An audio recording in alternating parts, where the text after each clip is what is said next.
ายข้อมูลข่าวสารจากรัฐจัดเต็มข่าวเด่นในพื้นที่เมืองเหนือเวลาดี4 โมงแลงในรายการอู้ข่าวเจ้าเหนือตามวิทยุแห่งประเทศไทยภาคเหนือตอนบนถิ่นฟ้าล้านนาตะวันออกฟังได้ตีสวท8 FM 91เมกะเฮิรตซ์สวทน่าน FM 94.75เมกะเฮิรตซ์สวทเจียงไฮ้ FM 95.75เมกะเฮิรตซ์และสวทพะเยา FM 95.25เมกะเฮิรตซ์พร้อมรับชมตาม Facebook เพจสวท8เพจสวทเจียงไฮ้เพจสวทน่านกรมประชาสัมพันธ์และเพจสถานีวิทยุกระจายเสียงแห่งประเทศไทยจังหวัดพะเยาสดพร้อมกันออนแอร์และออนไลน์อู้ข่าวเจ้าเหนืออู้จ๋าประสาคนเมืองเหนือ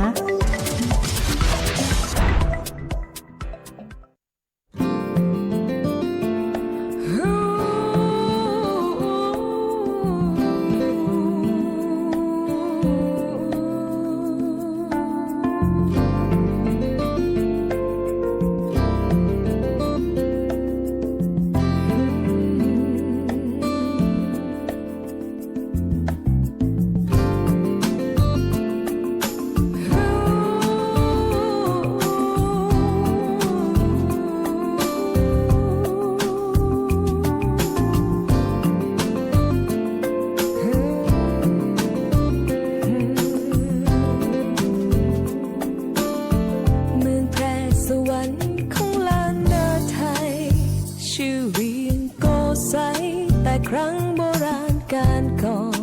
นสวยเอ่ยงามแท้เมืองแพร่นครสมดังเป็นเมืองอมรถิ่นสถานตำนานพระลอเย็นช่ำด้วยสายน้ำยมไหลมาจากแนวเนินผาพืชพันธุ์ชัญญาชูช่อ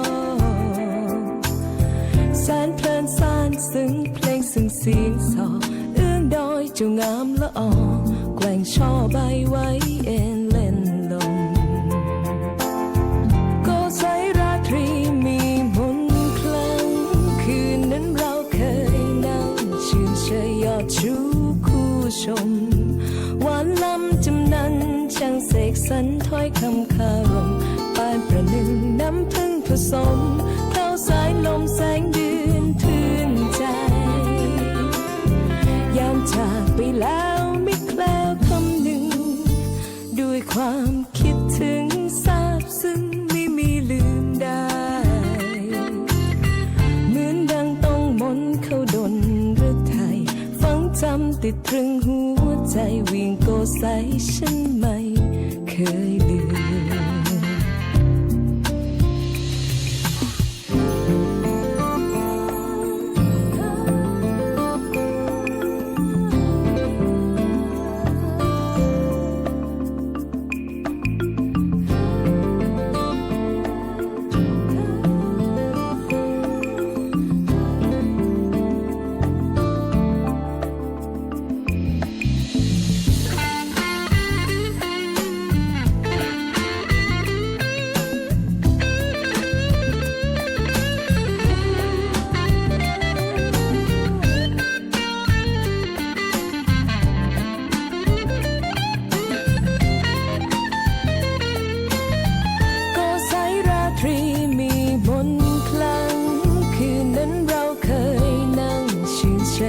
ชู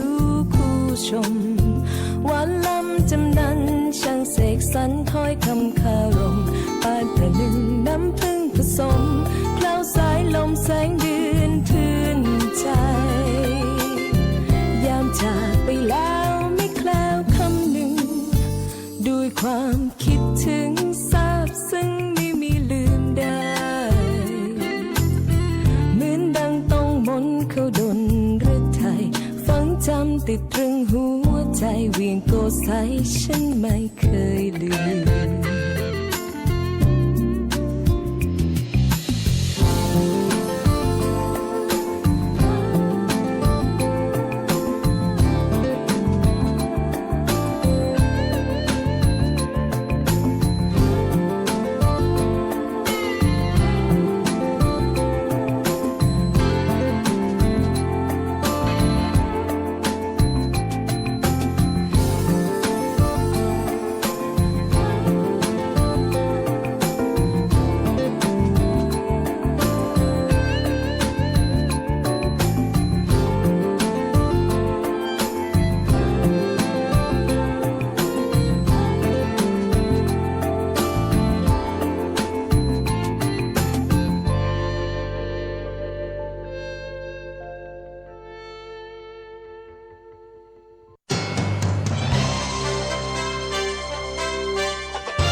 าวเจ้าเหนืออู้จ่าประสาคนเมืองเหนือเวลาดี4 โมงแลงทางสวท8 91 เมกะเฮิรตซ์สวทน่าน 94.75 เมกะเฮิรตซ์สวทเจียงไฮ้ 95.75 เมกะเฮิรตซ์และสวทพะเยา 95.25 เมกะเฮิรตซ์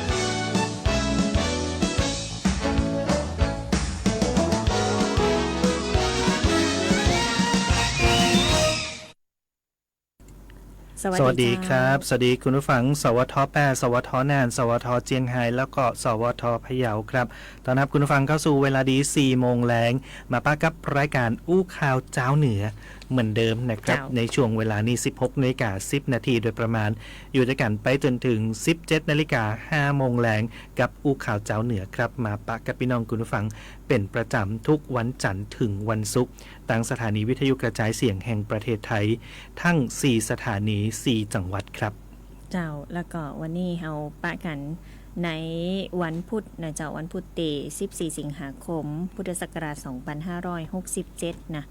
ก็สวท8จะเป็นแม่ข่ายนะเจ้าในทุกวันพุธเนาะก็ติดตามข้อมูลข่าวสารกับเฮาได้นะเจ้าสาระน่าฮู้นะก็ติดตามได้ทางสวทพะเยาเนาะ FM 95.25 เมกะเฮิรตซ์นะเจ้าสวทเจียงไฮ้ FM 95.75 เมกะเฮิรตซ์สวทน่าน FM 94.75 เมกะเฮิรตซ์แล้วก็สวท8 FM 91 เมกะเฮิรตซ์นะ5 วันนี่นะจันทร์ถึงศุกร์เนาะแล้วก็ติดตามเพจ Facebook ของ4 สถานีได้นะเจ้าติดตามอยู่ในตั้งใดทักทายกันเข้ามาวันนี้อำนวยการผลิตโดยผอ.นะเจ้าทาง4 สถานีเนาะแล้วก็คุณผู้ฟังก็ติดตามอยู่กับน้องปุ๋ยพี่รุนพรแสงสร้อยนะเจ้ากับผมธนชัยส่วนอากาศเลยครับทีมงานสวท8ก็นำข้อมูลข่าวสารมาฝากมาเล่าได้ติดตามรับฟังกันกับอู้ข่าวเจ้าเหนือของเขาในวันนี้นั่นเองนะครับสดๆร้อนๆเลยเนาะตะกี้ไข่ฟังข่าวต้นสมองกันอยู่นะใจตุ้มๆต่อมๆนะว่าจะได้ใจก่อนนะสตังค์หมื่นเนี่ยนะเพราะว่าก็พ้นตำแหน่งกันไปทั้งคณะนะครับสำหรับการวินิจฉัยเนาะของศาลรัฐธรรมนูญคือท่านนายกรัฐมนตรีพ้นจากความเป็นรัฐมนตรีเพราะฉะนั้นแล้วครม.ก็ต้องลุดทั้งคณะเลยนะก็ต้องมาติดตามสถานการณ์กันต่อไปนะว่าจะเดินหน้าจะได้ต่อไปจะได้ละใครจะมาเป็นนายกคนใหม่นะก็ต้องรอติดตามกันแต่ในชั่วโมงนี้สิ่งที่ต้องมาติดตามก็คือข้อมูลข่าวสารครับเริ่มต้นรายการของเฮากับเรื่องของดินฟ้าอากาศกันก่อนเนาะเจ้ามาติดตามสภาพอากาศจากกรมอุตุนิยมวิทยากันก่อนนะเจ้าก็มีลักษณะอากาศโดยทั่วไปเนาะเปิ้นบอกว่าตั้งเหนือภาคตะวันออกเฉียงเหนือตอนบนภาคตะวันออกก็มีฝนตกหนักในบางแห่งนะเจ้าคุณผู้ฟังก็ขอให้ประชาชนเนี่ยระมัดระวังอันตรายจากฝนที่ตกหนักฝนที่ตกสะสมนะอาจจะยังให้เกิดน้ำท่วมฉับพลันน้ำป่าไหลหลากโดยเฉพาะพื้นที่ลาดเชิงเขาใกล้กับตั้งน้ำไหลผ่านพื้นที่ลุ่มนะเจ้าแล้วก็จะมีร่องมรสุมกำลังปานกลางนะตีผ่านภาคเหนือตอนบนประเทศลาวตอนบนเข้าสู่ยอมความกดอากาศต่ำบริเวณประเทศเวียดนามตอนบนแล้วก็อ่าวตังเกียเนาะก็มีมรสุมตะวันตกเฉียงใต้นะพัดปกคลุมทะเลอันดามันประเทศไทยอ่าวไทยก็มีกำลังปานกลางนะก็ส่งผลให้เกิดฝนตกหนักในบางแห่งนะเจ้าพายุโซนร้อนกำลังแรงออมปึนนะปกคลุมทางทิศใต้ของญี่ปุ่นนะเจ้าทันทีจะเดินทางไปทางปูนเนาะก็ขอให้ตรวจสอบสภาพอากาศก่อนออกเดินทางนะเจ้าในช่วงนี้เนาะก็จะหันได้ว่าประเทศไทยของเขาฝนตกหลายอยู่เนาะพยากรณ์อากาศภาคเหนือตอนบนของเฮานะเจ้าตอนบนของเฮาก็มีฝนฟ้าคะนองอยู่170ของพื้นที่แล้วก็มีฝนตกหนักในบางแห่งจังหวัดแม่ฮ่องสอนเจียงใหม่เจียงไฮ้ลำปางพะเยาแป่น่านนะเจ้าก็ทั่วทุกจังหวัดเลยเนาะอุณหภูมิต่ำสุดนะเจ้า23ถึง25องศาสูงสุดอยู่ที่31ถึง35องศาเซลเซียสเนาะลมตะวันตกเฉียงใต้ความเร็ว5ถึง15กิโลเมตรต่อชั่วโมงนะเจ้าส่วนการคาดหมายลักษณะอากาศ7วันตั้งหน้าก็คือ14สิงหาคมไปจนถึงวันที่20สิงหาคม2567เนี่ยเนาะ14 15 16 17 18 19 20เนี่ย7วันเนี่ยมีฝน70%ของพื้นที่ตลอดสัปดาห์เลยนะเจ้าคุณฟังเพราะฉะนั้นก็ รักษาสุขภาพแล้วก็เดินทางด้วยความระมัดระวังเนาะใจรถใจถนนก็ระมัดระวังกันตัวนะเจ้าครับช่วงนี้ฝนจะยังคงมีอยู่เนาะแล้วก็หนัก ฝน ตัว หนักอยู่นะ นะครับ ก็เป็นลักษณะตามฤดูกาลนะฤดูฝนแต่ว่าเรื่องของพายุออมปืนติวาเนี่ยนะครับนะก็บ่ส่งผลกระทบต่ออากาศในประเทศไทยเนาะแต่ว่าถ้าหากว่าใครเดินทางไปทั้งญี่ปุ่นทั้งปุ่นนะก็ต้องระวังตรวจสอบสภาพอากาศกันเอาไว้ตัวแล้วก็ในช่วง16ถึง22สิงหาคมนี้นะครับทางสำนักงานทรัพยากรน้ำแห่งชาติเปิ่นก็ได้มีการแจ้งให้เฝ้าระวังพื้นที่ที่จะมีน้ำท่วมฉับพลันน้ำป่าไหลหลากกันตัวนะครับถ้าหากว่าอยู่พื้นที่เจียงไฮ้ในอำเภอเมืองเจียงไฮ้อำเภอแม่สายเจียงแสนเวียงแกนขุนตาลพญาเมงรายเวียงใจอำเภอเทิงแล้วก็แม่ลาวอันนี้ต้องเป็นพื้นที่เสี่ยงที่เฝ้าระวังนะครับในพะเยาก็มีอำเภอเมืองพะเยาอำเภอแม่ใจอำเภอปูซางอำเภอโป่งอำเภอเจียงคำอำเภอจุนแล้วก็เจียงม่วนนะครับอันนี้เป็นพื้นที่เสี่ยงเมืองน่านก็นักเหมือนกันนะฮะที่อำเภอเมืองน่านอำเภอเฉลิมพระเกียรติแม่เจอริมอำเภอปัวบ้านหลวงตงจ้างตาวังผาเวียงสาเจียงกลางสันติสุขบอเกลือสองแควแล้วก็ภูเพียงอันนี้เป็นพื้นที่เสี่ยงเมืองแปะครับเฝ้าระวังพื้นที่อำเภอเมืองแปะอำเภอเด่นใจอำเภอลองแล้วก็อำเภอวังจิ้นนะในช่วง16ถึง22สิงหาคมนี้นะครับกับสถานการณ์น้ำท่วมฉับพลันแล้วก็น้ำป่าไหลหลากครับนะอันนี้เป็นลักษณะอากาศกันในช่วงแรกนะทักทายกันด้วยสภาพอากาศเนาะเตือนภัยกันนะเจ้าไปต่อกันตีโคดสวายกระจายข่าวเนาะติดตามนะเจ้าว่ามาตรการป้องกันปราบปรามธุรกิจการขายสินค้าต่างประเทศผิดกฎหมายเนี่ยเป็นเจ้าใดนะเจ้าติดตามได้กับโคดสวายกระจายข่าวเจ้า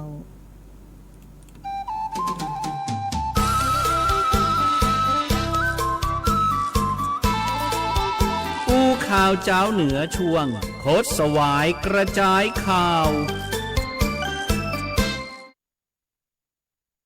ครับโคดสวายกระจายข่าวนะครับข้อมูลข่าวสารจากต่างรัฐบาลก็จริงๆก่อนที่จะเกิดเหตุการณ์วันนี้ขึ้นนะแต่ว่าเปิดการประชุมคณะรัฐมนตรีกันมาแล้วนะครับก็มีมติออกมานะโดยเฉพาะในช่วงนี้ที่จะเห็นได้ว่าสินค้าจากต่างประเทศนะการซื้อขายออนไลน์ผ่านแพลตฟอร์มต่างๆเนาะจากต่างประเทศเนี่ยเข้ามาค่อนข้างเยอะยากคือสินค้าไทยบ่สามารถที่จะไปสู้ราคากับเขาได้นะแล้วก็ดีบดีสินค้าเหล่านี้บางทีอาจจะไม่ได้มาตรฐานนะเป็นสินค้าถูกนะแต่คุณภาพบดีหรือแม้กระทั่งอาจจะเป็นสินค้าผิดกฎหมายดังนั้นแล้วธุรกิจการขายสินค้าออนไลน์หรือออฟไลน์จากต่างประเทศเนี่ยในช่วงนี้มีมาเยอะเปิ่นบอกว่าถึงเข้าขั้นผิดปกติเลยนะค่อนข้างเยอะมากนะฮะก็ยังคือได้รับผลกระทบกับผู้ประกอบการไทยก็เลยได้มีการหารือเนาะเกี่ยวกับเรื่องนี้ในตีประชุมครม.นะครับก็ต่างท่านนายกเศรษฐาทวีสินณตวานี่นะก็ได้มีการมอบหมายให้นายภูมิธรรมเวชยชัยรองนายกรัฐมนตรีและรัฐมนตรีว่าการกระทรวงพาณิชย์นะครับได้เป็นเจ้าภาพในการหามาตรการป้องกันแล้วก็ปราบปรามธุรกิจขายสินค้าต่างประเทศอย่างผิดกฎหมายนะโดยจะไปหารือกับหน่วยงานต่างๆนะครับอย่างเช่นกระทรวงการคลังกระทรวงพาณิชย์กระทรวงเกษตรและสหกรณ์กระทรวงดิจิทัลเพื่อเศรษฐกิจและสังคมกระทรวงอุตสาหกรรมกระทรวงสาธารณสุขสำนักงานตำรวจแห่งชาติตัวนะครับในการที่จะกำหนดมาตรการให้ชัดเจนเป็นรูปธรรมขึ้นนะเพื่อดูแลรักษาผลประโยชน์ของคนไทยนั่นเองโดยจะไปตรวจสอบนะการจดทะเบียนธุรกิจการค้าและใบอนุญาตต่างๆเพื่อดำเนินการกับธุรกิจผิดกฎหมายหรือว่าเป็นธุรกิจสีเทาจากต่างประเทศแล้วก็จะมีการตรวจสอบสินค้าตัวนี้นะครับว่าเป็นไปตามมาตรฐานของประเทศเฮาส์กอนะก็คือต้องผ่านมอก.นะครับถ้าเป็นสินค้าอุตสาหกรรมหรือว่าเป็นอาหารและยาเครื่องสำอางอาหารเสริมต่างๆเนี่ยก็ต้องมีอย.มาดูแลนะคือเป็นไปตามมาตรฐานเพื่อปกป้องผู้ผลิตคนไทยโดยมีสำนักงานคุ้มครองผู้บริโภคเป็นเจ้าภาพประสานงานกับกระทรวงอุตสาหกรรมนะสำนักงานคณะกรรมการอาหารและยาโดยนะมีการตรวจสอบใบอนุญาตนำเข้าสินค้าจากต่างประเทศโดยแล้วก็เรื่องของการชำระอากรขาเข้าของผู้ประกอบการอันนี้ก็เป็นเรื่องของภาษีเนาะ และแถมเรื่องหนึ่งก็คือการตั้งโรงงานอุตสาหกรรมก็ต้องได้มาตรฐานก็จะมีการตรวจสอบใบอนุญาตการตั้งโรงงานซึ่งดำเนินการโดยกรมโรงงานนะครับนายกก็ได้ย้ำว่าก็จะดำเนินการต่างๆเหล่านี้เนี่ยต้องคำนึงถึงข้อตกลงการค้าระหว่างประเทศโดยพร้อมๆกับดูแลผลประโยชน์ของผู้บริโภคและผู้ประกอบการอย่างสมดุลรวมทั้งหาทางสนับสนุนและพัฒนาผู้ประกอบการ SME ไทยให้สามารถที่จะปรับตัวและก็แข่งขันกับสินค้าเหล่านี้ได้นะสินค้าจากต่างประเทศเหล่านี้ได้นั่นเองนะครับดังนั้นแล้วกระทรวงพาณิชย์ก็เลยไปพิจารณาออกมาตรการภาษีในการควบคุมแพลตฟอร์ม e-commerce หรือว่าซื้อขายออนไลน์ของ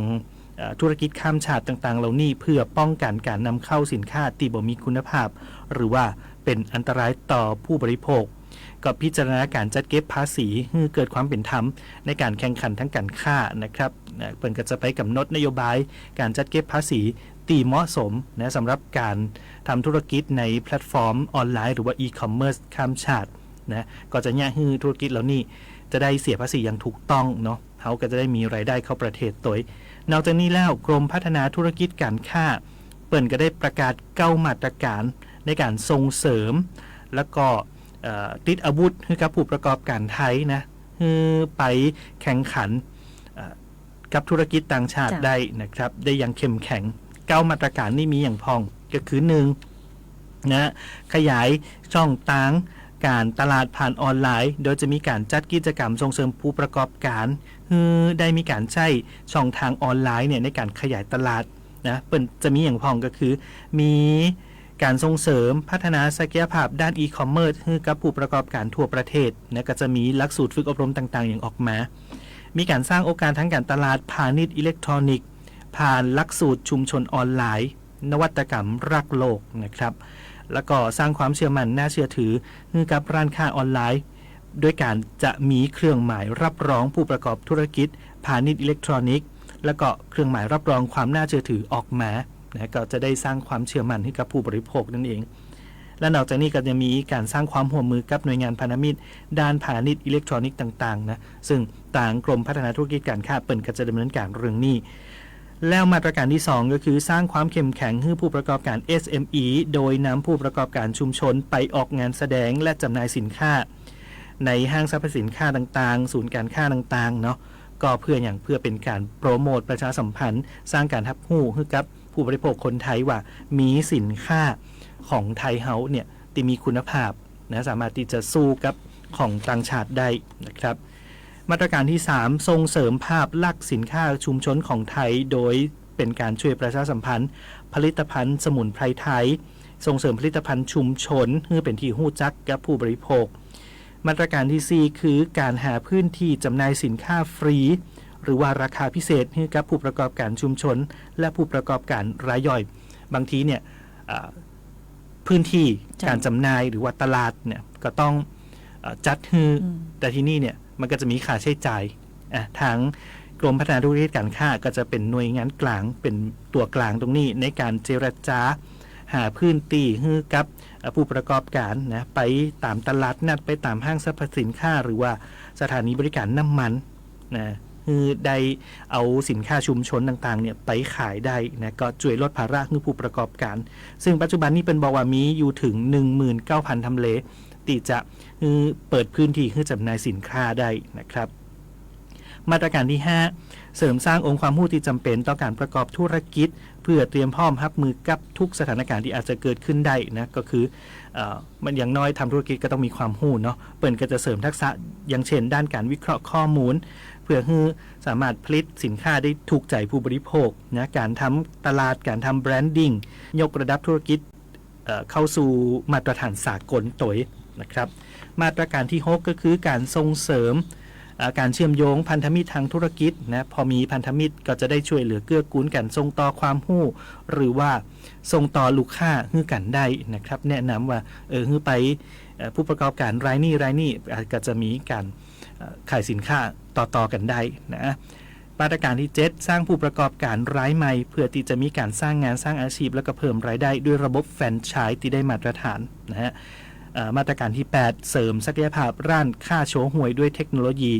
เอาความรู้เข้าไปช่วยนะครับระบบบริหารจัดการร้านค้า ก็จะช่วยลดต้นทุนเพิ่มยอดขายขึ้นมาได้และมาตรการที่9ก็คืออำนวยความสะดวกในการประกอบธุรกิจโดยนำเทคโนโลยีและนวัตกรรมเข้ามาให้บริการประชาชนและภาคธุรกิจเพื่อลดต้นทุนค่าใช้จ่ายลดระยะเวลาแล้วก็เพิ่มความเชื่อมั่นเข้าใจบริการอันนี้ก็คือ9มาตรการตีตังกรมพัฒนาธุรกิจการค้าจะช่วยเหลือผู้ประกอบการไทยให้มีศักยภาพที่ดีขึ้นนะผลิตสินค้าดีขึ้นแล้วก็สามารถแข่งขันในตลาดได้ซึ่งผู้ประกอบการที่สนใจ9มาตรการนี้เพื่อรับมือกับสินค้าจากต่างชาติเนาะก็สามารถที่จะติดตามข้อมูลหรือว่ารวมลงทะเบียนเข้าร่วมกิจกรรมนะกับทางกรมพัฒนาธุรกิจการค้าได้ผ่าน www.dbd.go.th นะครับอันนี้ก็เป็นเรื่องของมาตรการต่างๆเนาะจากต่างภาครัฐในการป้องกันสินค้าจากต่างประเทศนะเพื่อให้ผู้ประกอบการไทยสามารถที่จะแข่งขันกันได้นั่นเองนะครับเจ้านะก็เป็นข้อมูลข่าวสารในช่วงของคดสวายกระจายข่าวของเฮานะเจ้าก็ยังคงมีข้อมูลข่าวสารต่อกันอยู่เนาะเจ้ากับข่าวสารบ้านเฮาพะเยาเจียงไฮ้นะคุณผู้ฟังมาติดตามในพื้นที่ของพะเยาเจียงไฮ้เนี่ยเจ้ามีข่าวอะไรอย่างมาเล่าสู่กันฟังผ่องนะเจ้า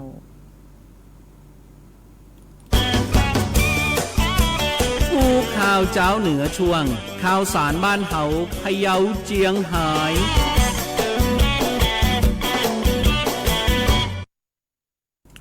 กลับเข้ามาในช่วงของข่าวสารบ้านเฮาพะเยาเจียงไฮ้นะเจ้ามากันตี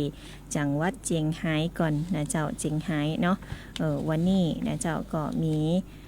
น้ำท่วมตลาดสายลมจอยนะคุณผู้ฟังเจ้าวันนี้นะเจ้าในช่วงเวลา 7 นาฬิกานะน้ำจากลำน้ำสายได้เข้าท่วมตลาดสายลมจอยนะเจ้าย่านการค้าชายแดนอำเภอแม่สายจังหวัดเจียงไฮ้เนาะโดยบริเวณถนนสายกลางตลาดมีระดับน้ำสูงอยู่ประมาณ30เซนติเมตรนะเจ้าขณะที่บริเวณริมแม่น้ำก็จะมีร้านค้านะร้านอาหารที่ตั้งอยู่นะเจ้าเปิ่นบอกว่าระดับน้ำเนี่ยท่วมสูงกว่า 1-2 เมตรนะเจ้าส่วนระดับน้ำในแม่น้ำเนี่ยสูงจนถึงปืนสะพานข้ามลำน้ำสายแห่งที่หนึ่งนะเจ้าบรรดาพ่อค้าแม่ค้าที่เปิดร้านจำหน่ายสินค้าในตลาดสายลมจอยเนาะเพิ่นก็ได้บอกว่าน้ำเนี่ยได้เริ่มสูงขึ้นตั้งแต่ช่วงกลางดึกนะเจ้าแล้วก็ค่อยๆเพิ่มระดับขึ้นนะเจ้าจนเข้าท่วมตลาดสายลมจอยเกือบหมดกาดเลยนะคุณผู้ฟังแต่ระดับน้ำตีก่อยๆเพิ่มขึ้นเนี่ยย่าฮือพ่อค้าแม่ค้าก็ได้มีเวลา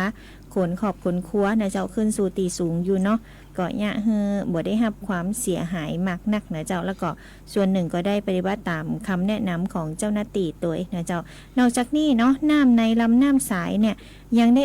เข้าท่วมบ้านเรือนราษฎรพื้นที่ทั้งการเกษตรในชุมชนตีอยู่หิมแม่น้ำสายนะเจ้าตั้งแต่ชุมชนสายลมจอยชุมชนเกาะสายชุมชนเกาะสวรรค์บางส่วนของชุมชนเกาะได้บางส่วนของชุมชนไม่ลุงขนนะเจ้าชุมชนเมืองแดงนะก็ได้มีส่วนท่วมอยู่เนาะในเบื้องต้นนะเจ้านายณรงค์พลคิดอ่านในอำเภอแม่สายก็ได้ประสานกับองค์กรปกครองส่วนท้องถิ่นนะเร่งให้ความช่วยเหลือราษฎรที่ได้รับความเดือดร้อนแล้วนะเจ้าอันนี้ผู้สื่อข่าวตังเจียงไฮ้เป็นรายงานมาเนาะคุณวสินทร์คำพิระวงศ์สวทเจียงไฮ้นะเจ้าน้ำหนักนะแม่สายครับก็เป็นยานการฆ่าตัวเนาะก็ยังดีนะที่เป็นบอกว่าขนของตันขนของตันอยู่นะเนี่ยไม่ได้มีความเสียหายกับสินค้าเพราะฉะนั้นแล้วก็ช่วงนี้อย่างที่บอกไปเนาะฝนยังคงหนักอยู่นะครับพื้นที่เสี่ยงต่างๆที่ได้บอกไปก็เตรียมตัวรับมือเฝ้าระวังกันเอาไว้ตัวนะครับจากเจียงไฮ้ลงมาตีพะเยานะครับพะเยามีการจัดประกวดลายผ้าพระราชทานขึ้นนะผ้าลายสิริวชิราภรณ์นะเป็นจะได้มาติดตามกันนะครับโดยทางนายรัฐพล นราธิศรผู้ว่าราชการจังหวัดพะเยาเปิ้นก็เป็นประธานนะครับการประชุมคณะกรรมการพิจารณาการกรองการประกวดลายผ้าพระราชทานผ้าลายสิริวชิราภรณ์แล้วก็งานหัตถกรรมระดับจังหวัด ของพะเยานะครับประจำปี 2567 เปิดไปประชุมกันที่ห้องโสตทัศนศึกษาโรงเรียนพะเยาพิทยาคมกิจกรรมนี้เกิดขึ้นก็เพื่อพัฒนาผ้าไทยให้มีคุณภาพเป็นตียอมรับโดยใจภูมิปัญญาท้องถิ่นองค์ความรู้และก็เทคโนโลยีสมัยใหม่มาร่วมกันพัฒนาต่อยอดสร้างรายได้ให้กับชุมชนแล้วก็ยังเป็นการเผยแพร่ประชาสัมพันธ์ผ้าไทย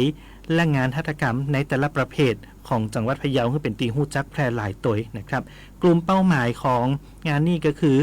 ผู้ผลิตผู้ประกอบการโอท็อปประเภทผ้าและเครื่องแต่งกายและก็ช่างทอผ้านะครับมีนายบำรุงสังขาวรองผู้ว่าราชการจังหวัดพะเยานายกเหล่ากาชาดจังหวัดพะเยาหัวหน้าส่วนราชการต่างๆนะเปิดก็มาเป็นกรรมการพิจารณากลั่นกรองคัดเลือกนี่ตัวนะครับทั้งนี้ได้มีผู้ผลิตผู้ประกอบการโอท็อปของพะเยาเนาะส่งผลงานเข้าร่วมการประกวดจาก9อำเภอด้วยกันมีผู้ประกอบการ26รายส่งผลงานเข้ามานะเป็นการประกวดประเภทผ้าเนี่ย64ผืนด้วยกันแล้วก็มีงานหัตถกรรมแหม2ชิ้นโดยคณะกรรมการเปิ่นก็พิจารณาแล้วนะครับว่ามีผลงานที่ผ่านการคัดสรรเนี่ยเป็นประเภทผ้านะผ่านการคัดเลือกอยู่40ผืนแล้วก็งานหัตถกรรมทั้ง2ชิ้นที่ได้ส่งมาก็ผ่านการคัดเลือกโดยซึ่งก็จะได้มีการดำเนินการในระดับต่อไป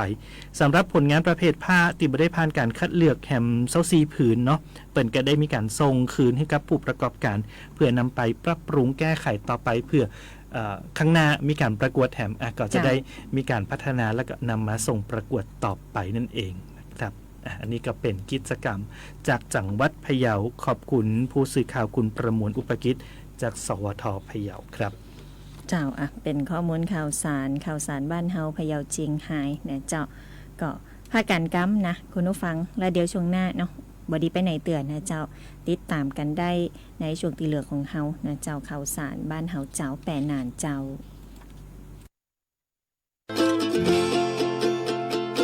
หลากหลายข้อมูลข่าวสารจากรัฐจัดเต็มทุกข่าวเด่นในพื้นที่เมืองเหนือ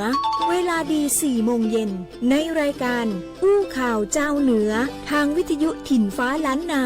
สวท.เชียงราย FM 95.75 เมกะเฮิรตซ์สวท.พะเยา FM 95.25 เมกะเฮิรตซ์สวท.แพร่ FM 91 เมกะเฮิรตซ์และสวท.น่าน FM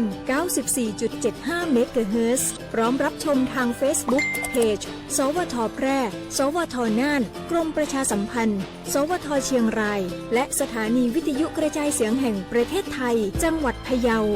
อู้ข่าวเจ้าเหนืออู้จาประสาคนเมืองเหนือสดพร้อมกันออนแอร์และออนไลน์ทางสวท.เชียงรายพะเยาแพร่น่าน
ใจละเมอ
จังหวัดเชียงรายร่วมกับสำนักงานวัฒนธรรมจังหวัดเชียงรายกรมการศาสนากระทรวงวัฒนธรรมขอเชิญศาสนิกชนท่องเที่ยวเส้นทางแสวงบุญในมิติศาสนาศาสตร์ศิลป์เวียงเชียงรายเยี่ยมชมวัดโบสถ์มัสยิดและแหล่งเรียนรู้สำคัญทางประวัติศาสตร์ประกอบด้วยสักการะพ่อพญามังรายมหาราชณอนุสาวรีย์พญามังรายมหาราชไหว้พระขอพรณวัดศรีบุญเรืองวัดศรีเกิดวัดกลางเวียงวัดมุงเมืองวัดมิ่งเมืองและวัดเจ็ดยอดเยี่ยมเยียนมัสยิดดารุนอามานขอพรพระเจ้าณอาสนวิหารพระแม่บังเกิดและคริสตจักรที่1เวียงเชียงรายสักการะพระแม่อุมาเทวีณวัดพระแม่อุมาเทวีและเยี่ยมชมศูนย์วัฒนธรรมนิทัศน์และพิพิธภัณฑ์เมืองเชียงราย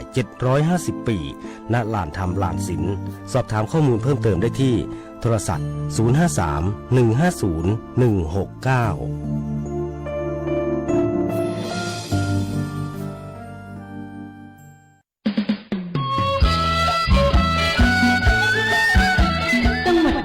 เมืองรองน่าท่องเที่ยวลองเที่ยวแล้วจะติดใจ จังหวัดน่านมีแหล่งท่องเที่ยวที่หลากหลายมีทรัพยากรการท่องเที่ยวที่เป็นสิ่งดึงดูดใจให้นักท่องเที่ยวอยากมาเยี่ยมชมในจังหวัดน่านทั้งการท่องเที่ยวเชิงนิเวศในการเยี่ยมชมอุทยานแห่งชาติและธรรมชาติการท่องเที่ยวเชิงวัฒนธรรมในการเยี่ยมชมวัดวาอารามและวิถีชีวิตความเป็นอยู่ของประชาชนในจังหวัดน่านที่มีความหลากหลายทางวัฒนธรรมโดยใช้การบริหารจัดการและการมีส่วนร่วมของคนในชุมชนลักษณะประชารัฐโดยนอกจากจะไม่ทำลายต้นทุนการท่องเที่ยวเดิมแล้วยังต้องใช้ประโยชน์ให้สมดุลกับระบบนิเวศมาร่วมกันพัฒนาการท่องเที่ยวจังหวัดน่านให้เกิดความยั่งยืนรักษาประเพณีวัฒนธรรมดั้งเดิมไว้เพื่อต้อนรับนักท่องเที่ยวสู่จังหวัดน่านกันนะคะ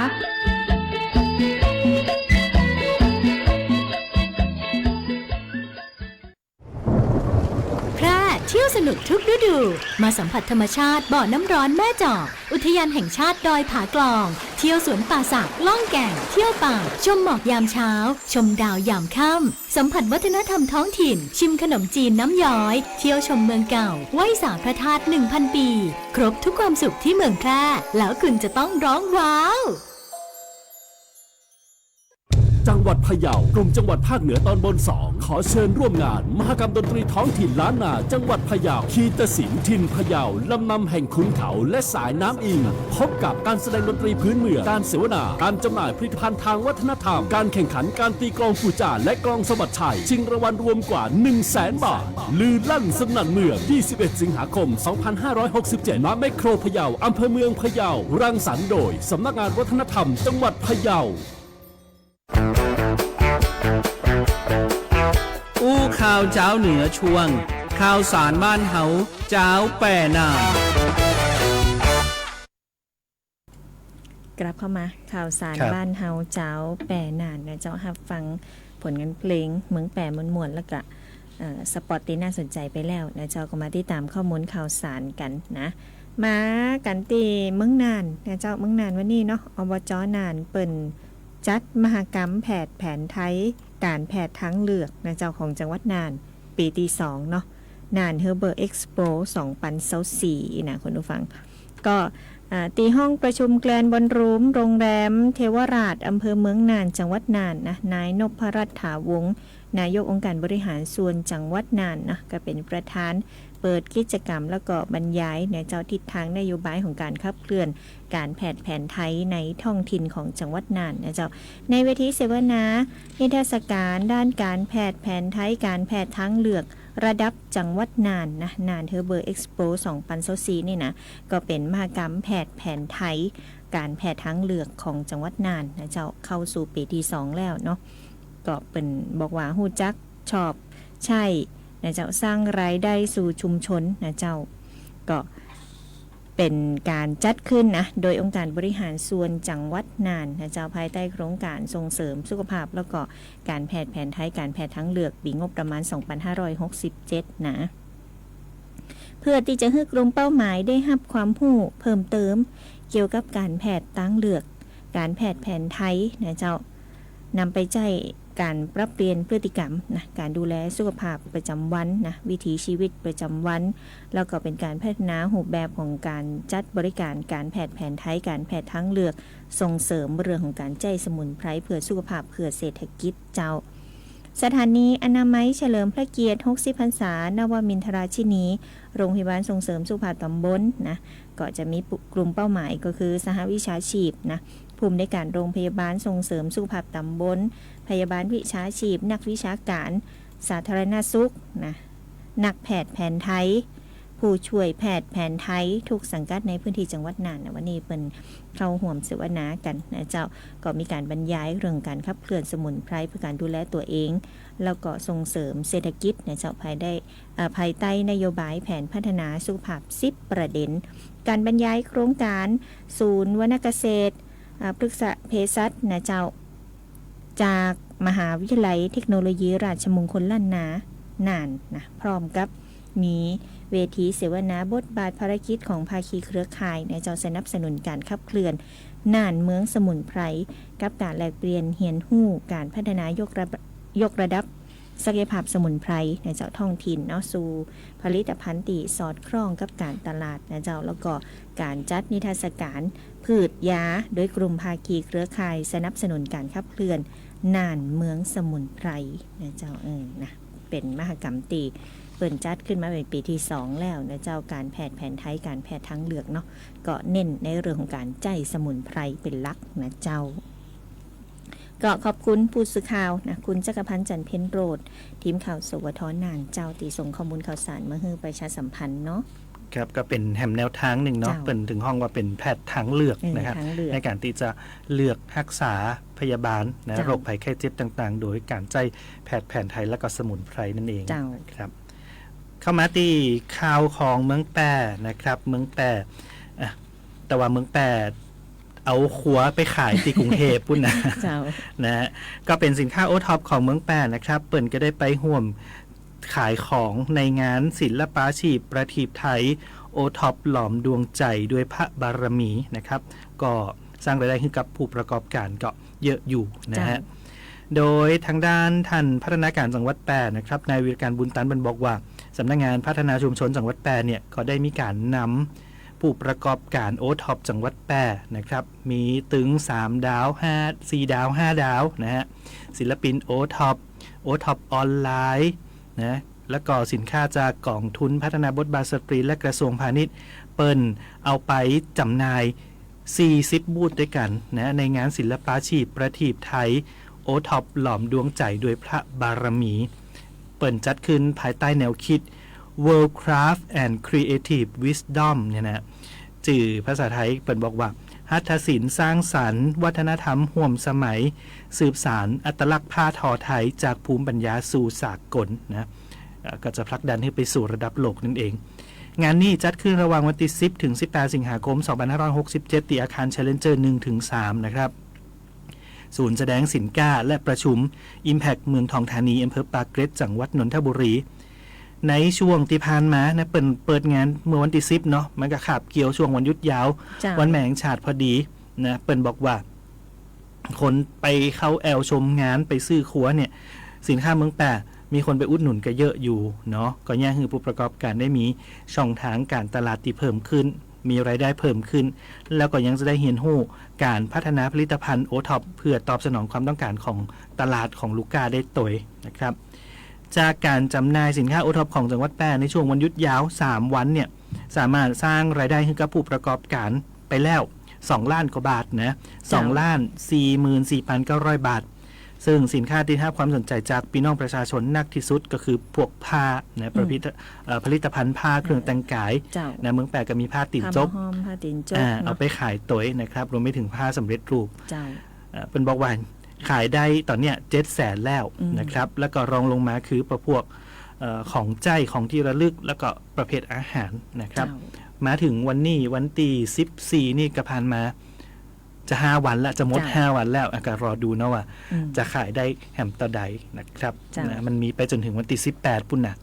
ฮะใครตีอยู่ต่ำมุนนุ่นเนาะไปอุดหนุนกันได้นะครับตี Impact เมืองทองธานีนะฮะ เจ้าหรือว่าไผอยู่ตั้งกรุงเทพนะเป็นคนเมืองแปรกับโฆษณาให้เขาไปซื้อครัวเมืองแปรได้นะครับไปให้กำลังอกกำลังใจปกล้าไม่กล้านะอาจจะเจอคนหู้จักนะอยู่ในงานหั่นก็ได้นะเจ้าเป็นข่าวสารบ้านเฮาเจ้าแปรนานนะเจ้าก็ยังบ่หมดนะคุณผู้ฟังนะยังมีป้าแอลเมืองเหนือแฮมนะเดี๋ยวมีงานมหกรรมดนตรีนะเจ้าเดี๋ยวเอารายละเอียดมาฝากเจ้า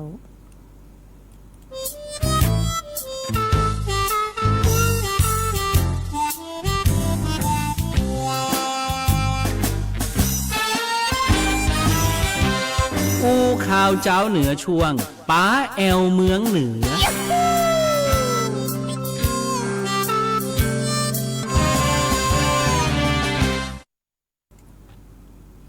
กลับเข้ามาในป่าแอลเมืองเหนือนะเจ้าก็อยากจะป่าไปชมนะงานมหกรรมดนตรีสีสันล้านนาตะวันออกนะเจ้าชมการแสดงศิลปะวัฒนธรรมต่างๆนะของ4จังหวัดก็คือเจียงไฮ้พะเยาแปรน่านของเฮาเนี่ยไปพอว่าเปิ่นมีการประชันนะอย่างพองนะตีแน่ๆนะต้องมีประชันวงดนตรีแล้วนะแต่เป็นดนตรีพื้นเมืองนะกลองพื้นบ้านแล้วก็วงดนตรีของชาติพันธุ์นะเจ้า4จังหวัดเฮานี่นะภาคเหนือตอนบนนะเจ้าก็ไปติดตามข้อมูลกันก่อนเจ้าจังหวัดแพร่โดยสำนักงานวัฒนธรรมจังหวัดแพร่ขอเชิญร่วมงานล้านนามิวสิกเฟสติวัล2024ชมการแสดงศิลปะวัฒนธรรม4ภาคเชียงรายพะเยาแพร่น่านการประชันวงดนตรีพื้นเมืองการประชันกลองพื้นบ้านและประชันวงดนตรีชาติพันธุ์การเปิดพื้นที่การแสดงออกของวงดนตรีสตริงลูกทุ่งและโฟล์คซองการประกวดวงโยธวาทิตแห่งประเทศไทยและรวมสนุกแบบเอ็กซ์คลูซีฟกับศิลปินชื่อดัง23 สิงหาคมพบกับการแสดงจากวงมีที่จะมามอบความสนุกสนานตื่นเต้นเร้าใจให้กับทุกท่านที่มาร่วมงานวันที่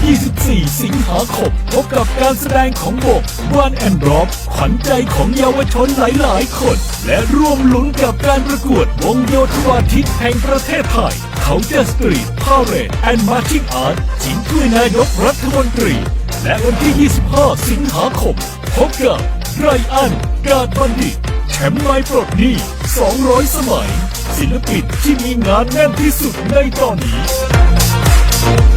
ชิมช็อปแชร์กับสตรีทฟู้ดให้เลือกมากกว่า30ร้านช็อปไปกับสินค้าและผลิตภัณฑ์ของดีกลุ่มจังหวัดภาคเหนือสายคอนเทนต์ห้ามพลาดแชร์กับมุมถ่ายภาพสุดเก๋พลาดไม่ได้23-25 สิงหาคมนี้พบกันที่ศูนย์สุขภาพเฉลิมพระเกียรติร9 สนามหลวงเมืองแพร่ตั้งแต่เวลา 15 นาฬิกาเป็นต้นไปล้านนามิวสิกเฟสติวัล2024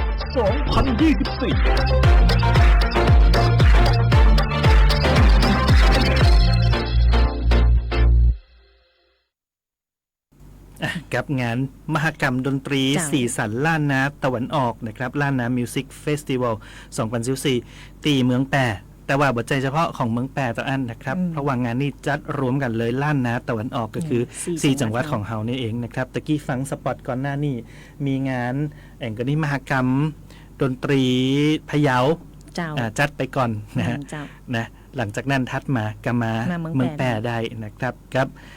สีสันล้านนาตะวันออกล้านนามิวสิกเฟสติวัล2024อย่างที่น้องปุ๋ยบอกเนาะก็จะมีการประชันวงดนตรีพื้นเมืองนะครับแล้วก็มีการประชันกลองพื้นบ้านนะมีวงดนตรีชาติพันธุ์นะมาแสดงตัว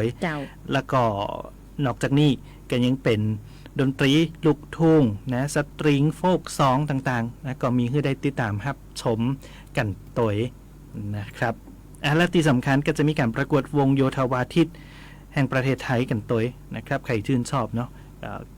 วงโยธวาทิตไปพอกันไปเชียร์กันนะครับกับงานนี้เสาร์3 ถึงเสาร์5และนอกจากนี้ก็ยังมีนักร้องศิลปินนะที่จะมาความบันเทิงสนุกสนานกันตัวนะครับใครที่เป็นแฟนคลับของ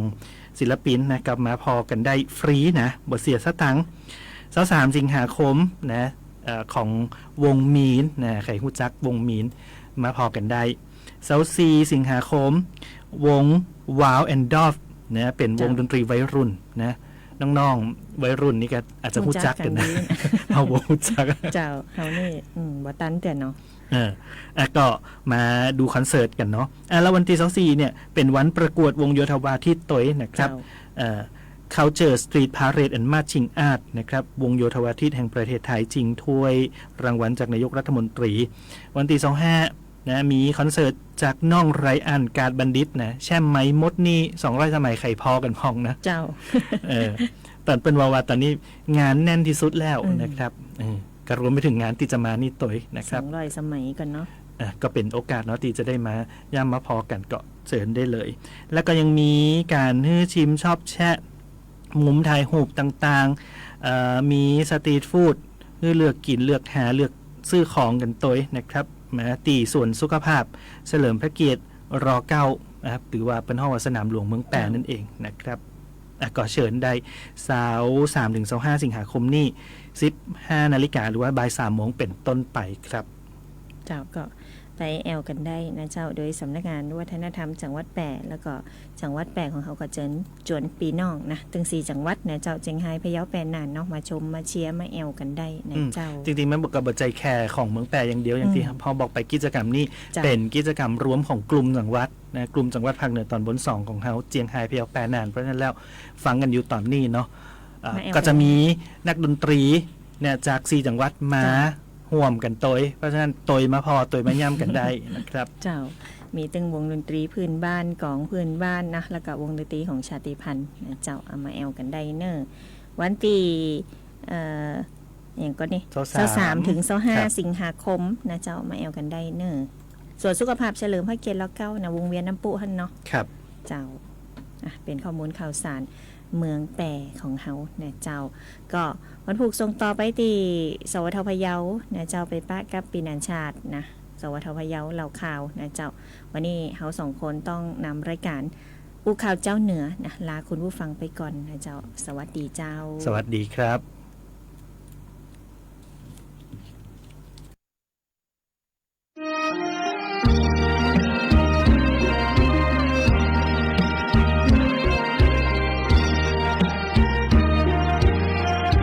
ติดตามรายการอู้ข่าวเจ้าเหนืออู้จากประสาคนเมืองเหนือเวลาดี4 โมงแหลง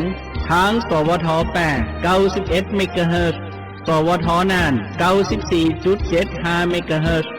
สวทเจียงไฮ้ 95.75 เมกะเฮิรตซ์และสวทพะเยา 95.25 เมกะเฮิรตซ์และชมผ่านทางเฟซบุ๊กเพจสวท8 สวทน่านกรมประชาสัมพันธ์สวทเจียงไฮ้และสถานีวิทยุกระจายเสียงแห่งประเทศไทย